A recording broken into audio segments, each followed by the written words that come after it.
Hi guys, and welcome to another episode of Kabir Considers. In this video, I'm going to react to 16 oddities of US geography. Now, the US is obviously massive in terms of land mass. It's just a huge country with so many different, climates and environments. You've got, deserts, you've got, very icy cold places. You've got flat places, you've got very mountainous areas, you've got very humid parts of the place, very, dry parts. A lot of stuff is going on geographically in the US. And there's going to be quite odd areas as well, whether it's maybe they're very narrow or quite wide parts of the country. There's bound to be lots of geographical oddities that, are there to be seen and observed. And I think who better than the geography king to take us on this little journey? I think we're going to learn a lot, and it's going to be a really entertaining video, I think. And by the way, guys, if you enjoy the videos, please help me out by liking and subscribing, and also check out the Patreon as well. Let's do it.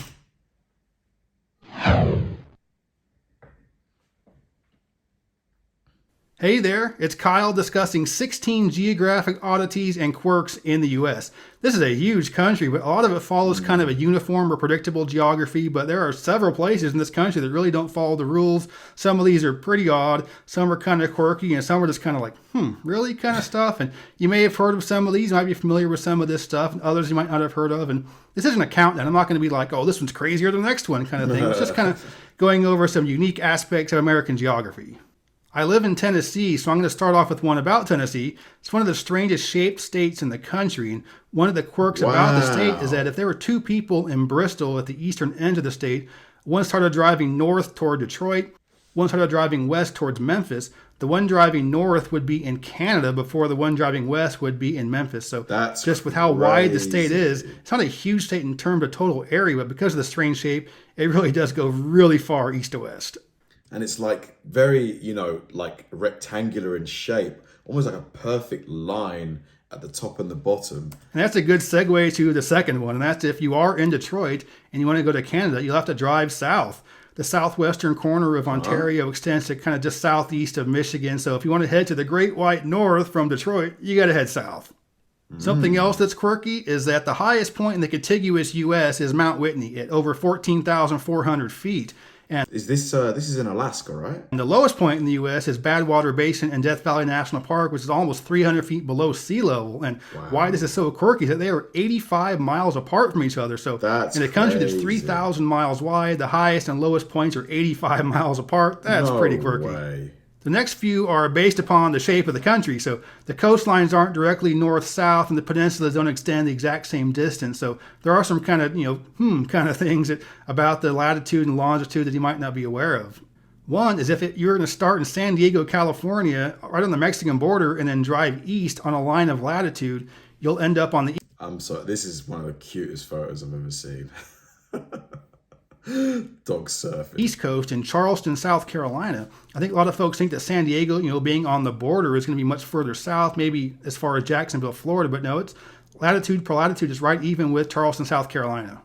Similarly, deep South Texas extends almost as far south as South Florida. So most people know Florida being, subtropical, Miami's way down there, but a lot of folks don't know that deep South Texas extends just about as far. The Mexican border right around Brownsville, you follow a line of latitude east, you're going to end up in Miami. So Florida does extend a little bit further south than that, but South Texas is every bit as subtropical as South Florida is. Wow. And the third kind of quirk based on the shape of the country is that Reno, Nevada is further west than Los Angeles. So you think of Reno, it's up in the mountains, it's near Lake Tahoe, it's pretty far inland, and Los Angeles is sitting right there on the coast, but longitude-wise, Reno is further west than LA. My favorite naming oddity in American geography is West St. Paul, Minnesota. And why this is so funny is that it's southeast of St. Paul. And it's not like it's a case where it was originally found. Yeah, I mean, if it was surely it should be up here if it's West St. Paul. This makes no sense. Founded, the historic part of St. Paul was east there, and it just developed west. No, West St. Paul, when it was founded, it was already south of the historic district of St. Paul, and now it's southeast of the city. So from a naming perspective, I think it's pretty hilarious. Yeah. Should be called South St. Paul. A couple of placement oddities in the U.S. are that there are two places that are part of U.S. states, but you have to drive through Canada to get to them. One of them is called the Northwest Angle in Minnesota. And this is, an area is part of Minnesota, but in order to get there by road, you have to drive through Manitoba to get to it. And the other is Point Roberts, Washington. And in order to get to it by road, you have to drive through British Columbia. It's a lot closer to, Vancouver, much more, culturally tied to British Columbia than it is to Washington. So those are two pretty unique places in the U.S. that are really kind of more Canadian, but they are, under U.S. jurisdiction. That's crazy. So to get from one point in the US to another point, you have to drive through another country. Do you have to show like your papers and stuff at the border, like your passport, or is it like kind of just like a toll where they just open the thing, or that you just drive straight through?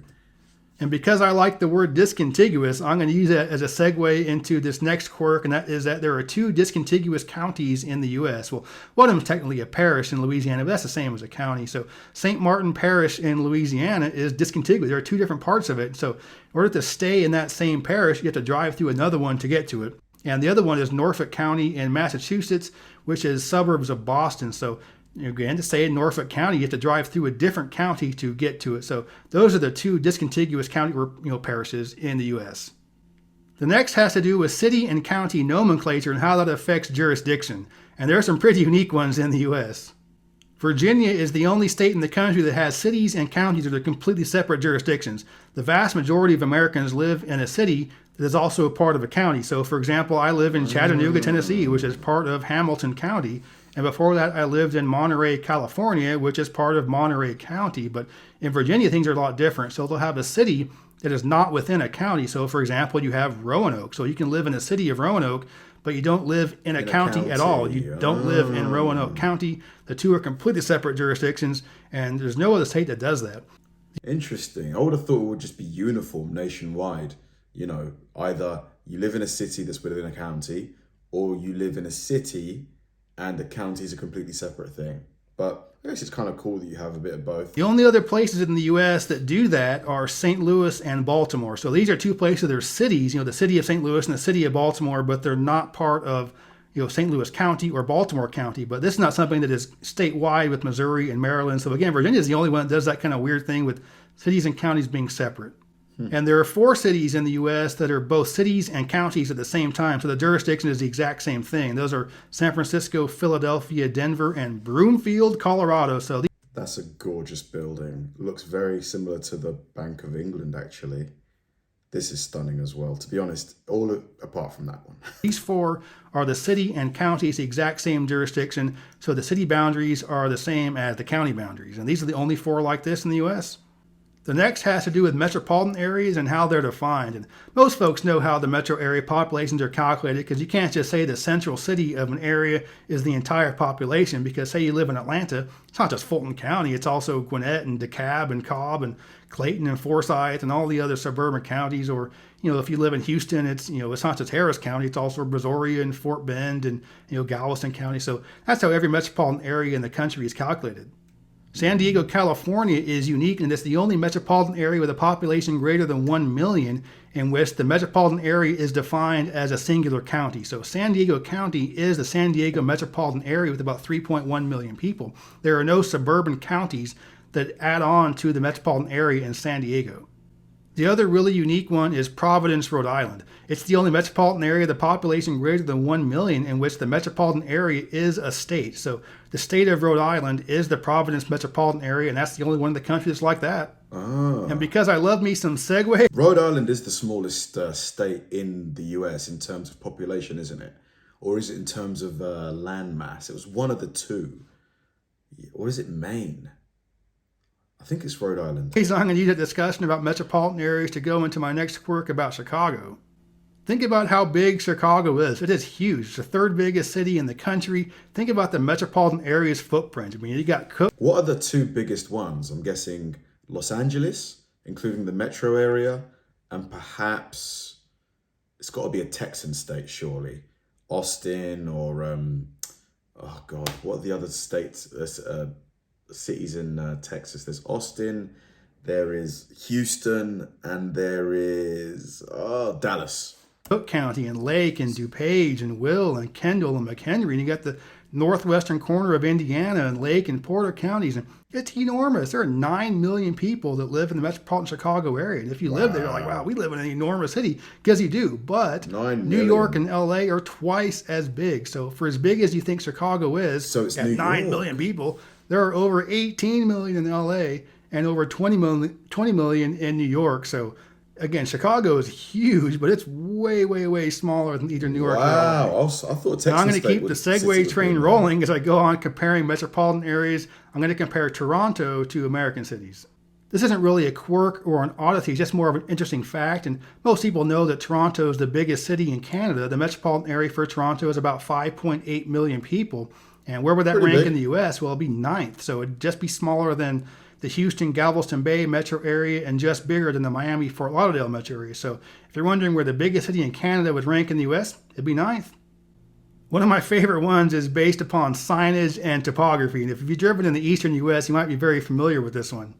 Interstates 81 and 77 are both north-south oriented interstates that come together in southwestern Virginia and are the same highway for a short stretch. And that's pretty common throughout the U.S. There are portions of Indiana and Ohio where interstates 80 and 90 are the same, and there are portions of Pennsylvania where interstates 70 and 76 are the same. But so that's not unique. But what is unique is in southwestern Virginia, if you're going north on 77, when they merge, you'll be also going south on 81 or vice versa. And when you first see the sign, you're like, what on earth? How is this possible? Mate, for someone like me, like a tourist, this would be really confusing.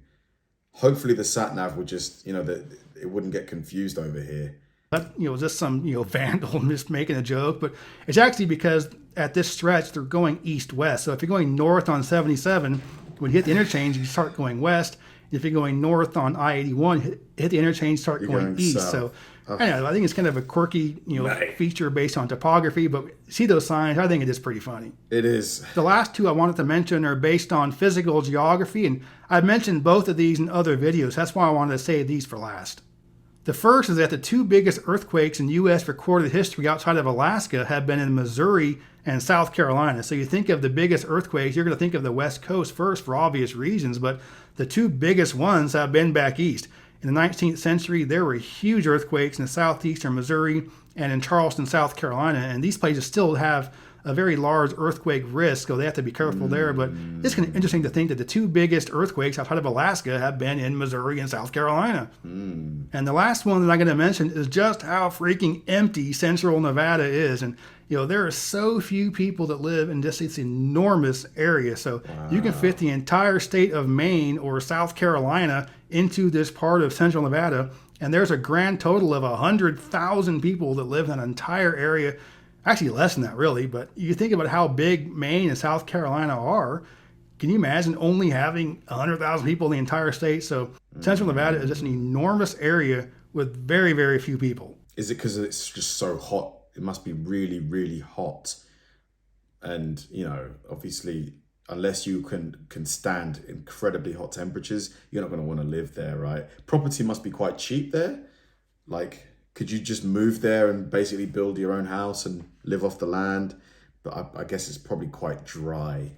So that's my list of geographic oddities and quirks in the U.S. And it's such a big country, you're bound to get some strange stuff like this. And some of them I think are pretty funny and they're all pretty interesting. But I don't know, I love this country. I love some of the quirks. Really fun video. Like, there's just so many geographical oddities there. The one that sticks to mind is just how empty Nevada is.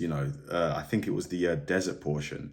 Like, it just, I guess what they could do, unless, because I'm just thinking, like, is there a way that you could put that area to better use? Like, perhaps if you funneled water underneath it to make the terrain more, like, fertile, you could potentially use it for, like, growing stuff.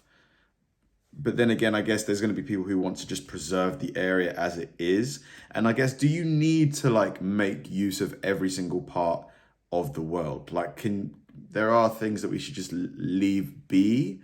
I don't know. Quite an interesting video, though. Really, really enjoyed this one. Thanks for watching, guys, and I'll see you in the next one.